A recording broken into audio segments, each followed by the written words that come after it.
नमस्कार, आप देख रहे हैं न्यूज नेशन। आपके साथ मैं हूं लक्ष्य शर्मा। भारत और न्यूजीलैंड के बीच तीसरे वनडे में शुभमन गिल और रोहित शर्मा का ऐसा तूफान आया जिसमें न्यूजीलैंड के सारे गेंदबाज उड़ गए। जिस हिसाब से इन दोनों बल्लेबाजों ने न्यूजीलैंड के गेंदबाजों की धुनाई की, वो सालों साल इस धुनाई को भूलेंगे नहीं। लेकिन इस पारी में रोहित शर्मा ने तो 3 साल बाद वनडे शतक अपना लगाया ही, लेकिन शुभमन गिल का जो बल्ला है वो लगातार बोल रहा है। अभी कुछ मैच पहले ही तो उनके बल्ले से दोहरा शतक आया था, शतक भी आए थे, लेकिन आज एक बार फिर उन्होंने शतक लगाया। 78 गेंद पे 112 रन की पारी खेलते हुए उन्होंने कई रिकॉर्ड्स अपने नाम बनाए हैं।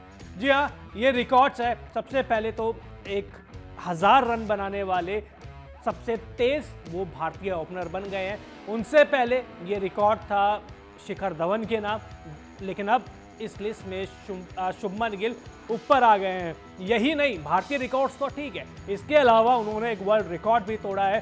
शुभमन गिल ने 1200 रन बना चुके हैं अपने अब तक वनडे करियर में, और सबसे तेज 1200 रन बनाने वाले वो दुनिया के बल्लेबाज बन गए हैं। इससे पहले ये रिकॉर्ड इंग्लैंड के बल्लेबाज ट्रॉट के नाम था। तो ट्रॉट ने 24 इनिंग में 1100 से ज्यादा रन बनाया था, लेकिन शुभमन गिल ने अपनी 21वीं ही पारी में 1200 रन का जो जादुई आंकड़ा है वो भी छू लिया है।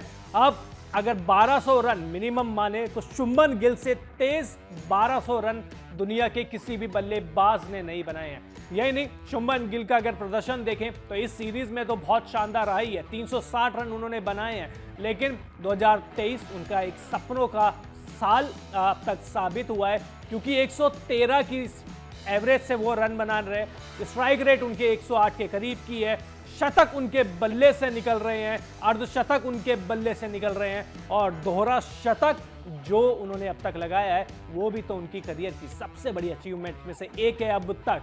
तो शुभमन गिल की इनिंग के बारे में आप क्या कहेंगे, इन रिकॉर्ड्स के बारे में आप क्या कहेंगे जो शुभमन गिल ने लगाए हैं, और क्या आपको लगता है कि शुभमन गिल न केवल भारत के बल्कि दुनिया के सबसे अच्छे बल्लेबाज बनने की तरफ बढ़ चुके हैं या बन चुके हैं? कमेंट बॉक्स में जरूर बताएं। इसके अलावा आपने न्यूज़ नेशन को अब तक सब्सक्राइब नहीं किया है तो जल्द से जल्द कर लीजिए। बहुत बहुत शुक्रिया।